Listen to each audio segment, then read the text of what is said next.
sou Daniele, então, tá. Professora, mulher negra, geógrafa, né? Tenho 34 anos.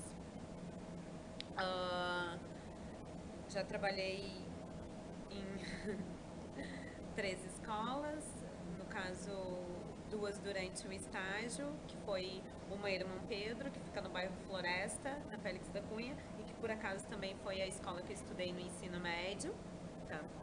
Ah, e a outra foi a Escola Agrônomo Pedro Pereira, no ensino fundamental, que fica na Avenida Bento Gonçalves, aqui no bairro Agronomia.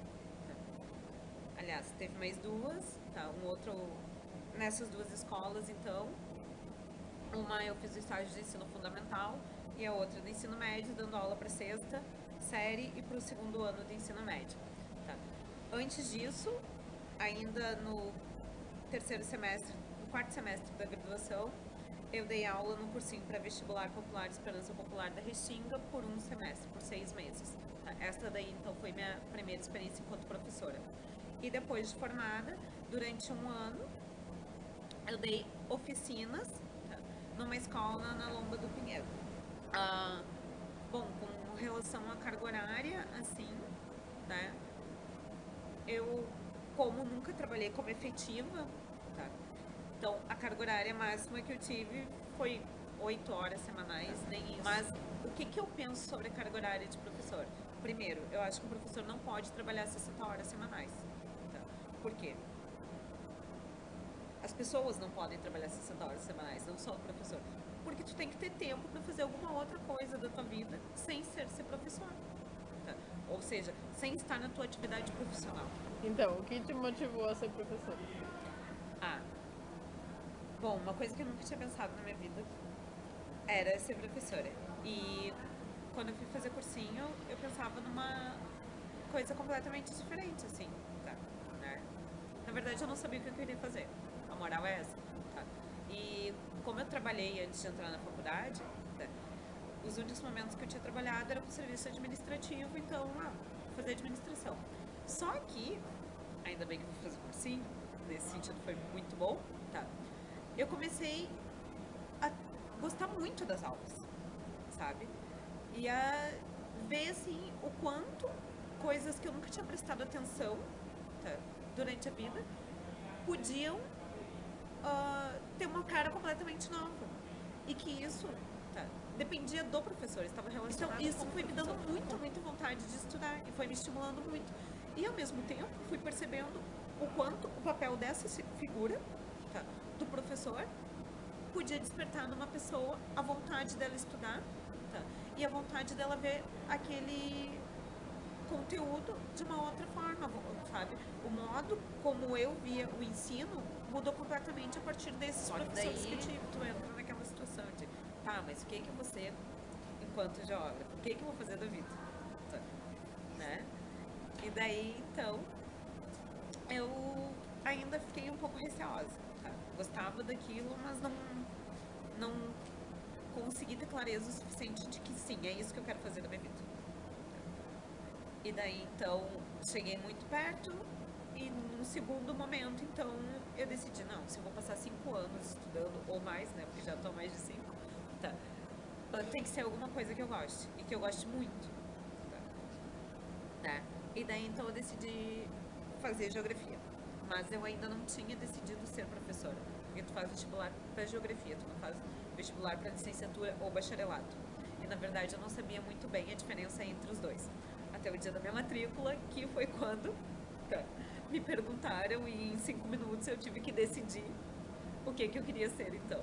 Se eu queria ser bacharel ou se eu queria ser licenciada, professora, né? Foi meio que um choque, porque, tipo, como tu vai decidir ali em 5 minutos, mas ao mesmo tempo eu já tinha toda essa tendência e essa aproximação com o educador, sabe? E também uma grande preocupação nesse sentido, assim, ah, que é um pouco, né, do que eu concebo o professor, que não é só a criatura que está lá transmitindo o conteúdo ou vendo de outra forma, ajudando o aluno a se descobrir para aprender, né? E essas concepções pedagógicas de diferentes correntes pedagógicas que tem. Não, na minha perspectiva, o professor tem um papel para além disso, tá? E claro, nem todos os professores vão se se encaixar não, mas se auto-enquadrar nesse papel, né? Alguns de fato querem ir lá ensinar o seu conteúdo e, enfim, a concepção de cada um do que é ser professor. Tá? Só que eu percebo que estar numa sala de aula é muito mais do que estar ensinando conteúdos de geografia, de cidadania, de humanismo, de diversidade, de sociedade, de relação de natureza, homem, enfim. Tá? É também ter uma relação com aqueles alunos, sejam jovens ou adultos. É ter essa relação de proximidade e de estar junto, tá? De compartilhamento, sabe? E de tentar ver o que eu posso contribuir na vida daquela pessoa, tá? Claro que num contexto onde tu tem muitas turmas, daí a questão é que os momentos em que eu fui professora, tinha uma ou duas turmas no máximo. Isso então me permitia, sim, saber o nome de todos, tá? Ter um pouco de conhecimento sobre algum outro, né? Então, o aluno que em geral é falante, num determinado momento que está muito quieto, tu sente falta, tá? Então tu consegue ir lá saber o que tentar verificar se é só aquele dia ou se tem alguma coisa maior se passando. Então, eu acho que é esse contexto do professor, assim, também, de estar junto, de estar perto, de poder, sabe, conhecer Hoje, e interagir. como é que tu se vê como professora e o quanto isso se aproxima do que é ser um bom professor? Assim, o que tu acha que é um bom professor e como o teu ser professora hoje se aproxima disso? Quer ser um bom professor é ótimo. Acho que não há uma receita que é ser um bom professor, né? Mas existem algumas qualidades, tá? Ah, que são imprescindíveis, assim, na minha percepção de, né, de docente. Tá? Primeiro, na relação do aprendizado. Tá? E sem demagogia, das pessoas têm tempos diferentes, sabe? Não é uma demagogia assim, tipo, então tá, então se ele não aprendeu esse ano, vai em algum momento aprender. Não, vamos fazer o esforço, mas de não pautar todo mundo a partir de um referencial único, tá? Que é o referencial estabelecido pelo professor ou pela escola e que todos têm que atingir aquele ponto, tá? Para ser considerado aptos. Então, eu acho que na relação de professor entra um pouco disso também. Sim, de subjetividade, porque o mundo não é objetivo, as coisas não são dadas tão pronto, né? E daí eu acho que na minha atuação, né, tá? Duas coisas assim que eu procuro cuidar muito, tá? É a questão da disciplina, tá? De como lidar com a indisciplina, tá? Né? De como me portar diante disso, de sim, não permitir que façam tudo, mas também não querer formatá-los ao extremo, do modo que eu tire a total autonomia deles, tá? De terem alguma atuação naquele momento de sala de aula, sabe? Então eu fico procurando assim me policiar, sabe? Com relação a isso, assim, e nessa última experiência que eu tive de um ano, né, e que eram oficinas e que eram com crianças em diversas idades, assim, eu fui fazendo esses testes, tá? E eram testes comigo no sentido, tá? De, enfim, sabe? Tentar me pensar agindo numa outra perspectiva que não fosse de, tá, pessoal, agora senta e vamos fazer o que a prof tá pedindo. Tá? Numa situação, por exemplo, de uma bagunça um pouco mais generalizada, sabe? Eu ficava me testando de como agir nesse momento, tá? E tentar, sim, retornar para um momento em que a gente continuasse ali no desenvolvimento. Boa tarde, professor. Não, imagina, no desenvolvimento do conteúdo, né? Mas que não fosse aquela coisa disciplinadora extrema, assim. Tá, pessoal, agora cada um no seu lugar, porque o mais importante é esse conteúdo. Então, de não tirar essa autonomia, sabe? E esse momento foi um momento muito legal, que é legal poder contar isso, assim. Teve um dia que, por um motivo, eu dava oficinas de manhã e de tarde. De manhã para uma turma e de tarde para outra. E, por um motivo qualquer, e daí então era o turno inverso, né? A turma que estava de manhã comigo almoçava na escola e de tarde ia pra sua aula normal. E a turma que de manhã estava na escola almoçava e daí vinha pra oficina. Tá? E por algum motivo, naquele dia, a turma da manhã, que só teria oficina à tarde, soltou mais cedo. E daí então a direção da escola não tinha avisado os pais que eles iriam soltar mais cedo, então eles teriam que ficar na escola. Tá? E daí então, adivinha o que aconteceu? Vai lá com a prof. Que ela já tá dando oficina para 30 alunos, né? O que que é? Dá para 60? Tá, não era 60, mas era 20, 20. Então, 40. Só que, apesar de teoricamente ser a mesma oficina, eram duas formas diferentes de abordagem, porque os primeiros eram de 8 a 10 anos e os segundos de 11 a 13, sabe? Então, a forma como eu interagia com eles era um pouco diferente, assim, e principalmente a forma das atividades a serem desenvolvidas, né?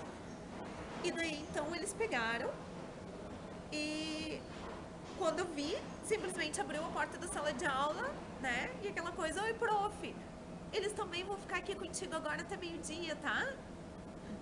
Mais 20 alunos. O problema não eram os alunos, não. Tá? O problema é que daí, então, não havia uma atividade comum, pelo menos eu não tinha me preparado para uma atividade comum entre aquelas duas turmas, que não chegaram a se somar 40, mas que não tinha espaço físico, tá? E nem espaço para desenvolvimento de uma atividade comum. Tá? E daí, simplesmente, eu não me foi perguntado, eu não tive tempo de dizer, olha, não vai dar para fazer isso. Porque é aquela coisa, não, prof, você está aí, você é responsável, vire-se. Tá? Né? E daí, então, tá. Eu já sabia que não havia uma atividade a ser desenvolvida naquele momento. Ia tentar, então, mediar aquela relação para que a gente, né, não se estressasse muito. Né? E daí fui separando joguinhos e outras coisas nessa sala, né, que não, a gente não estava trabalhando isso naquele momento, mas para dar conta de que essas 35, 40 crianças que tivessem ali tivessem envolvidas, então, com alguma atividade até chegar o horário final. Isso faltava cerca de 40 minutos, mais ou menos, para o horário final. Só que daí o que aconteceu? Aconteceu um conflito, tá, entre os alunos novinhos e os mais velhos, né? Que daí, tipo, esse piá não quer sair daí, não, esse guri, olha aqui, tá querendo mandar em mim porque é mais velho, toda essa situação. Então ficou um conflito entre as duas turmas, tá? Né? E daí eu propus pra eles, então, que a gente fosse brincar. Tá? Porque eu não ia ficar brigando com eles. Naquele momento eu pensei, tá, o que tu vai fazer agora? Tu tem duas opções. Tá? Ou tu propõe uma alternativa, tá? Onde eles esqueçam o conflito, tá? Ou tu briga com eles, tá? Impõe autoritariamente a tua disciplina em função de uma situação que eles não solicitaram e eles não criaram, tá? Que foi imposta a situação de unir as duas turmas, e a cada 10 minutos tu vai ter que continuar chamando a atenção deles, porque como era um espaço físico pequeno, eles estavam completamente apertados e não tinham um momento para desenvolver uma outra atividade que comportasse, assim, acomodasse de forma confortável a todos eles. E daí, então, eu optei pela indisciplina naquele momento. Eu me dei essa liberdade de me testar, tá? De como poderia agir. Naquele momento eu me vi com a professora que eu gostaria de ser, tá?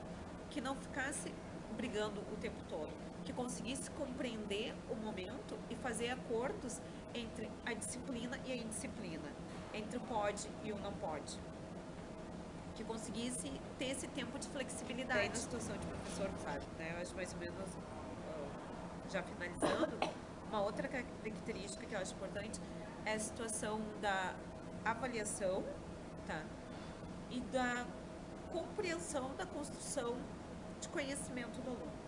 Por quê? Porque a gente pode só ver o erro do aluno como um erro. E tipo, dar um X na prova e devolve a prova, tu errou, faz de novo. Nessa situação de, errou, não está apto para ser aprovado. Que a avaliação não seja de uma forma tão fixa e tão dura. Porque isso, sim, o aluno errou. Tá, e aí? Ele nunca vai aprender? Sabe? Não. Então, nessa situação de erro e de retomada, para perceber o que foi construído ou o que não foi aprendido no meio do caminho, para então se reavaliar assim. E agora, então, quais são as suas perspectivas nessa profissão docente? Então, as perspectivas é de dar aula. Não, até ontem eu tava comentando com um colega, assim, de que é engraçado, né, dizer que sente falta de uma coisa que tu tem tão pouco, tem um contato tão recente, sabe? Mas eu sinto muito falta de dar aula e vontade de estar em sala de aula, de estar interagindo, né? Então, as perspectivas eu acho que são as melhores possíveis, né? Claro, tem toda uma relação, a desvalorização da carreira e tal, mas já na minha primeira disciplina na FACED, eu lembro que tinha um colega já argumentando com relação somos desvalorizados, o salário é baixo, blá, blá, blá. Tá, beleza, isso é fato. E eu acho que temos que lutar, tá, para reivindicar melhores condições. Tá? Isso é a minha posição enquanto professor. Não só melhores condições enquanto categoria profissional, tá? Mas melhores condições para a educação, numa perspectiva de educação. A perspectiva é essa, é de estar em sala de aula, atuando, tá, e estimulando os alunos, e apesar de saber que a escola é uma estrutura rígida, formatada, burocrática, como as N outras instituições estatais, mesmo as escolas privadas têm essa lógica, tá? Mas de tentar dar uma outra cara, nem que seja só dentro da minha sala de aula, mas não lutar para que o espaço da escola em si, ou os espaços de educação em si, tá, tenham uma outra perspectiva, sabe? Uma perspectiva que vá além do aprendeu, passou, formou, tá? Mas de tentar trazer o aluno para esse espaço enquanto atuante também, não só enquanto senta, ouve, responde e vai embora, sabe? Né? Então, numa outra perspectiva, não gosto de ficar falando do outro, mas numa perspectiva de educação voltada para isso, sim, sabe?